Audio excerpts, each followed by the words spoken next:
बिस्मिल्लाहिर्रहमानिर्रहीम। प्यारे दोस्तों, ये हदीस मुबारक बुखारी शरीफ की रवायत है। एक अराबी खड़ा होकर मस्जिद में पेशाब करने लगा तो लोग इस पर झपटने लगे। ये देखकर रसूल करीम सल्लल्लाहु अलैहि वसल्लम ने लोगों से फरमाया कि इसे छोड़ दो और इसके पेशाब पर पानी का भरा हुआ डोल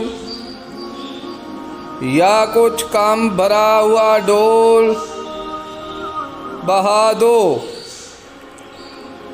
क्योंकि तुम नरमी के लिए भेजे गए हो, सख्ती के लिए नहीं। प्यारे दोस्तों, अगर आप हदीस मुबारक सुनना पसंद करते हैं तो इस तरह की मज़ीद हदीस के लिए चैनल को सब्सक्राइब कर लें।